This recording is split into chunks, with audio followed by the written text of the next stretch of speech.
जय हिंद। नमस्कार दोस्तों, आपके अपने YouTube चैनल सचिन सोहम स्टडी में आपका स्वागत है। दोस्तों, मैं हूं सचिन कुमार।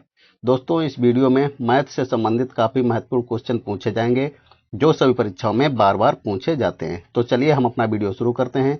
हमारा पहला क्वेश्चन आपकी स्क्रीन पर आपके सामने दिया गया है। पहला क्वेश्चन है हमारा, रुपये 1000 को ए कामा बी तथा सी में इस प्रकार बांटा जाता है कि ए बी से 2 गुनी राशि प्राप्त करे तथा बी सी से 3 गुनी राशि प्राप्त करे तो सी को प्राप्त राशि है। ठीक है, क्वेश्चन का कहने का मतलब है क्या है, 1000 रुपए है। ठीक है, 1000 रुपए को इस प्रकार बांटना है कि ए बी तथा सी में इस प्रकार बांटा जाता है कि ए बी से 2 गुनी राशि प्राप्त करे तथा बी सी से 3 गुनी राशि प्राप्त करे। ठीक है, हम कोई व्यक्ति हैं, हम उनको लिख लेते हैं। ठीक है, कौन कौन व्यक्ति हैं, ए है, बी है और कौन है, सी है। ठीक है, क्वेश्चन सबसे पहले नीचे देखेंगे। नीचे हमारा क्या कह रहा है, बी सी से 3 गुनी राशि प्राप्त करे।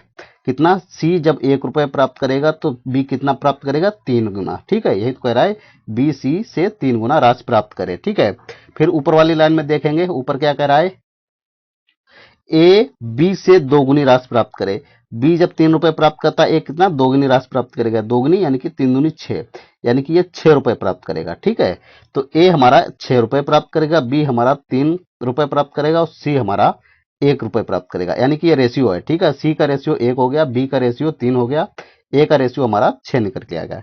ठीक है, तीनों को हम रेशियो को जोड़ लेंगे। तीनों रेशियो को हम जोड़ेंगे, कितना हो जाएगा हमारा, 6 3 9, 9 1 10, कितना हो गया, 10 रेशियो हो जाएगा। ठीक है, यही 10 रेशियो बराबर किसके बराबर हो जाएगा, 1000 रुपए। कितना है, ऊपर कितना दिया हमारा, 1000। ठीक है, यहाँ पर 1000 लिख लेंगे तो 10 रेशियो बराबर 1000 हो जाएगा। तो एक रेशियो बराबर कितना हो जाएगा, हम 10 से 1000 को काट देंगे। तो 10 से 1000 को काटेंगे, कितना बचेगा हमारा, 100। तो एक रेशियो बराबर हमारा कितना हो जाएगा, 100 रुपए। ठीक है, अब उसमें अब क्या करेंगे, यहाँ पर देखेंगे किसका पूछा गया है। तो नीचे पूछ रहा है हमारा सी को प्राप्त राशि है। सी को प्राप्त राशि कितनी हो जाएगी, हमारा रुपए कितने है, 10, 100। सी का रेशियो कितना है हमारा, 1 है। ठीक है, 1। तो एक का क्या करेंगे, 100 में गुणा कर देंगे। ठीक है, बराबर कितना आएगा, 100 रुपए। तो सी को हमारे कितने रुपए प्राप्त होंगे, 100 रुपए। यही हमारा क्या हो जाएगा, राइट आंसर हो जाएगा। देखते हैं 100 रुपए हमारा किस ऑप्शन में दिया गया है। तो 100 रुपए हमारा ऑप्शन नंबर बी में दिया गया है। तो इस प्रकार इस क्वेश्चन का right answer option number B हमारा सही हो जाएगा। ठीक है दोस्तों, अगर कहते क्वेश्चन ये कहता है कि बी को कितने रुपए मिलेंगे, तो बी का रेशियो यहाँ पर कितना दिया गया है, यहाँ पर ये बी का रेशियो यहाँ पर 3 दिया गया है। तो हम क्या करेंगे, 3 गुणे 100 कर देंगे, क्योंकि यहाँ पर एक रेशियो बराबर 100 है ना। तो 3 गुणे हम 100 कर देंगे। ठीक है, कितना हो जाएगा, 300। तो बी को हमारे कितने रुपए मिलेंगे, 300 रुपए। अगर पूछा जाता ए को कितने रुपए मिलेंगे, ए का रेशियो यहाँ पर कितना दिया गया है, 6। तो हम क्या करेंगे, 6 में गुणे 100 कर देंगे। ठीक है, कितना हो जाएगा हमारा, 600। ए को हमारे 600 रुपए मिलेंगे, बी को 300 रुपए मिलेंगे और सी को हमारे 100 रुपए मिलेंगे। ठीक है, टोटल रुपए कितने हैं ऊपर, 1000 रुपए। तो 600 300 900 और 100 1000 रुपए। ठीक है, आपस में रुपए बट गए। ठीक है, तो सी को कितनी धनराशि मिलेगी, 100 रुपए मिलेगी। ठीक है, आशा करते हैं क्वेश्चन आपको अच्छी तरीके से समझ में आ गया होगा। चलिए बढ़ते हैं दोस्तों अगले क्वेश्चन की तरफ। अगला क्वेश्चन है हमारा, किस न्यूनतम संख्या को 2000 में जोड़ देने पर संख्या 19 से पूर्णतः विभाजित हो जाती है। ठीक है दोस्तों, नीचे हमारे 4 ऑप्शन दिए गए हैं। इन्हीं चारों ऑप्शनों में से एक ऑप्शन को यहाँ पर 2000 में जोड़ दिया जाएगा। ठीक है, 2000 में जब जुड़ जाएगा तो वह 19 से क्या हो जाएगी, पूर्णतः विभाजित हो जाएगी। हमको ये ज्ञात करना है इन चारों ऑप्शनों में से कौन सी संख्या जोड़ी जाएगी। तो ऐसे क्वेश्चन में हम क्या करेंगे, सबसे पहले यहाँ देखेंगे हम क्या लिख लेंगे, 2000। ठीक है, 2000 में अब क्या करेंगे, ये जो 19 दिया है ना, इसको 19 से हम भाग कर देंगे। ठीक है, 19 से हम 2000 में भाग करेंगे, कितनी बार जाएगा, 19 दशामन 190। ठीक है, अब हम ऊपर 200 से 190 माइनस करेंगे, कितना आ जाएगा हमारा, 10 आ जाएगा। हमारा यहाँ पर ऊपर कितना बता, एक जीरो, तो एक जीरो उतार लेंगे। फिर हम 100 में भाग देंगे 19 से, 19 पंचे 105, सॉरी 19 पंचे 95। तो कितनी बार गया हमारा, ये 5 बार गया। ठीक है, शेष में कितना आएगा, 100 से हम 95 माइनस कर देंगे, हमारा कितना आ जाएगा, 5। ठीक है, अब हम क्या करेंगे, इस 19 से इस वाले 5 को हम माइनस कर देंगे। ठीक है, इससे 19 से हम 5 को माइनस करेंगे तो हमारा आ जाएगा 14। ठीक है, यही हमारा क्या हो जाएगा, राइट आंसर हो जाएगा। देखते हैं 14 हमारा किस ऑप्शन में दिया गया है। 14 हमारा ऑप्शन नंबर बी में दिया गया है। ठीक है, क्या करेंगे, इस 2000 में अगर हम 14 को जोड़ देंगे तो हमारी 19 से पूर्णतया विभाजित हो जाएगी। आप लोग अगर भाग करना चाहें तो 2000 में 14 जोड़कर 19 से भाग कर दीजिए तो राइट वो पूर्णतः विभाजित हो जाएगा। ठीक है, 2000 में जब 14 जोड़ेंगे तो हमारा 2014 हो जाएगा, 19 से पूरा पूरा विभाजित हो जाएगा। ठीक है, तो इसमें क्या जोड़ा जाएगा, 14 जोड़ा जाएगा। तो इस प्रकार इस क्वेश्चन का right answer option number B यानी कि 14 इसका सही हो जाएगा। ठीक है, चलिए देखते हैं दोस्तों अगला क्वेश्चन। अगला क्वेश्चन है हमारा, राजीव को किसी परीक्षा में 20% अंक मिले और वह 24 अंकों से अनुत्तीर्ण हो गया तथा अरविंद को 45% अंक मिले और वह 26 अंक से उत्तीर्ण हो गया। परीक्षा में उत्तीर्ण होने के लिए कितने प्रतिशत अंक आवश्यक हैं। ठीक है दोस्तों, कोई राजीव लड़का है, उसने परीक्षा पास की, वो राजीव कोई है, राजीव क्या है, एक परीक्षा दे रहा है। परीक्षा में उसने क्या है 20% अंक प्राप्त किए, अगर उसको 24 अंक और मिल जाते तो वह क्या हो जाता, पास हो जाता। यहाँ पर हम लिखते थे राजीव को जो हमारे कितने प्रतिशत अंक मिले, 20%। ठीक है, फिर आगे कह रहा है और वह 24 अंकों से अनुत्तीर्ण हो गया। ठीक है, क्वेश्चन का कहने का मतलब है अगर उसको 24 अंक और मिल जाते तो वह क्या हो जाता, पास हो जाता, राजीव पास हो जाता। तो हम क्या करेंगे, इसमें 20% में 24 को जोड़ देंगे, यानी कि 24 अंक उसको और मिल जाते तो वह क्या हो जाता, पास हो जाता। अब इधर क्या करेंगे, बराबर। अरविंद को कितने प्रतिशत अंक मिले, 45%, तो यहाँ लिख लेंगे हम 45। ठीक है, फिर आगे कह रहा है और वह 26 अंकों से उत्तीर्ण हो गया, यानी कि 45 अंक से उसको 26 अंक और अधिक मिल गए। तो हम क्या करेंगे, यहाँ पर 45 से हम माइनस 26 कर देंगे। यहाँ पर हमने प्लस 24 किया, इधर क्या कर देंगे, माइनस 26 कर देंगे। ठीक है, अब हम क्या करेंगे, ये जो हमारा 45 है इधर लिख लेंगे, बराबर के इधर 45 है ना, तो यहाँ पर 45 लिख लेंगे। ये हमारा 20 क्या है इधर, ये वाला जो हमारा 20 है ना, 20 इधर बराबर के इधर है, बराबर के जब उधर जाएगा तो क्या हो जाएगा, माइनस में हो जाएगा। तो 45 से हम 20 को घटा देंगे, कितना आ जाएगा हमारा, 45 से 20 को घटाएंगे हम, अगर हम 45 से हम 20 को घटा देंगे कितना आ जाएगा हमारा, 25। ठीक है, कितना, 25%। ठीक है, ये हमारा जो 26 है ना, बराबर के इधर माइनस में है, बराबर के जब उधर जाएगा तो किस में हो जाएगा, प्लस में हो जाएगा। तो 26 में हम 24 जोड़ देंगे, कितना हो जाएगा हमारा, 50 हो जाएगा। 26 में अगर हम 24 जोड़ देंगे कितना हो जाएगा, 50। ठीक है, तो यानी कि 25% बराबर 50 अंक, तो 1% बराबर क्या हो जाएगा, 1% बराबर 50 में हम 25 से भाग दे देंगे तो हमारा कितना आ जाएगा, 2, यानी कि 1% बराबर हमारा 2 अंक। ठीक है, यहां तक आपको समझ में आ गया होगा। ठीक है, फिर ऊपर क्या कह रहा है कि यहाँ पर दे रहा है राजीव को किसी परीक्षा में 20% अंक मिले, कितने परसेंट उसको, 20% अंक मिले ना। अब क्या करेंगे, 24 अंकों को हम क्या करेंगे, परसेंटेज में बदल लेंगे। 24 को परसेंटेज में कैसे लिखेंगे, 24 अंक लिख लेंगे।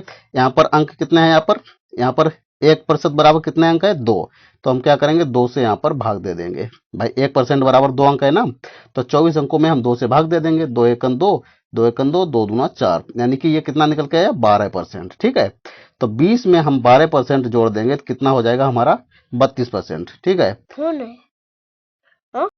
तो हम 20 में 12% जोड़ देंगे, कितना हो जाएगा हमारा, 32%। ठीक है, तो यही हमारा क्या हो जाएगा, राइट आंसर हो जाएगा। तो क्या हो जाएगा, परीक्षा में उत्तीर्ण होने के लिए कितने प्रतिशत अंक आवश्यक हैं, कितने प्रतिशत अंक आवश्यक है, 32%। देखते हैं 32% हमारा किस ऑप्शन में दिया गया है, 32% हमारा ऑप्शन नंबर सी में दिया गया है। तो इस प्रकार इस क्वेश्चन का right answer option number C यानी कि 32% हमारा सही हो जाएगा। ठीक है, आशा करते हैं यह क्वेश्चन भी आपको अच्छी तरीके से समझ में आ गया होगा। ठीक है दोस्तों, यह मैथ से संबंधित पार्ट नंबर 12 है। इसी तरह पार्ट बाय पार्ट वीडियो आपको आगे भी मिलते रहेंगे, इसलिए आप मेरे चैनल को सब्सक्राइब करके हमसे जरूर जुड़ जाइए, ताकि जब भी हम नया वीडियो अपलोड करें तो आपके पास आसानी से नोटिफिकेशन पहुंच सके। दोस्तों, यह सब क्वेश्चन आपको अच्छे लग रहे हैं तो वीडियो को लाइक करके हमारे चैनल से आप जरूर जुड़ जाइए। ठीक है, चलिए देखते हैं दोस्तों अगला क्वेश्चन।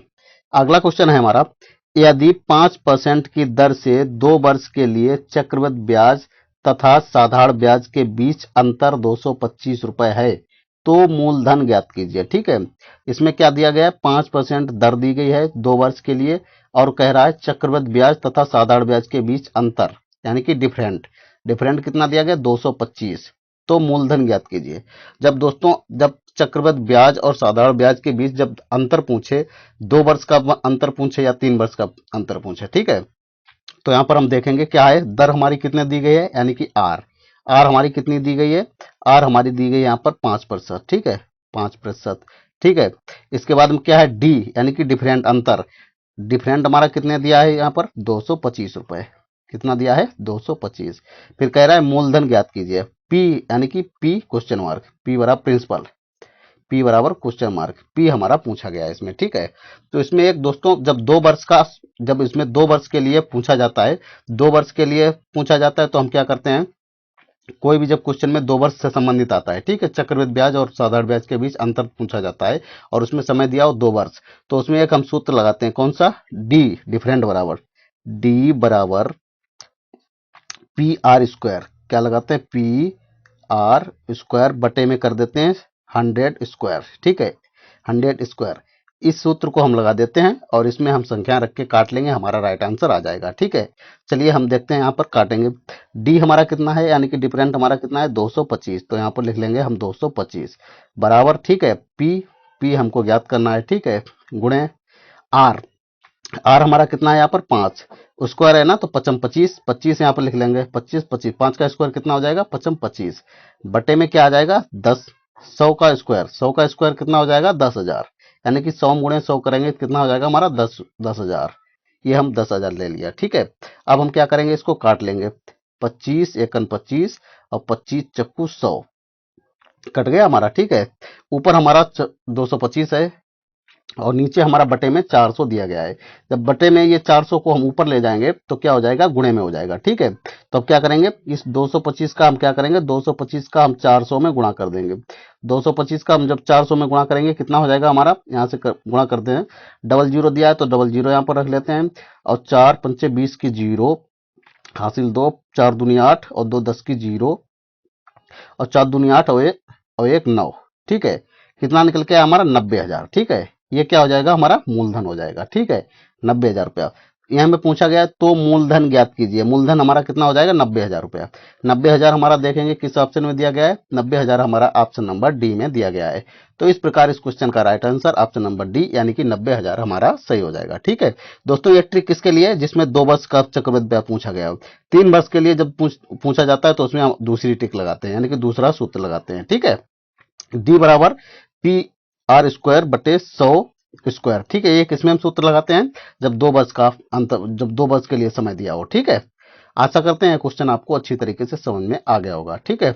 दोस्तों ये वीडियो हमारा यहीं पर समाप्त होता है। दोस्तों ये वीडियो आपको अच्छा लगा है तो वीडियो को लाइक करें, शेयर करें और चैनल को सब्सक्राइब करें। मिलते हैं अगली वीडियो में, तब तक के लिए जय हिंद, नमस्कार।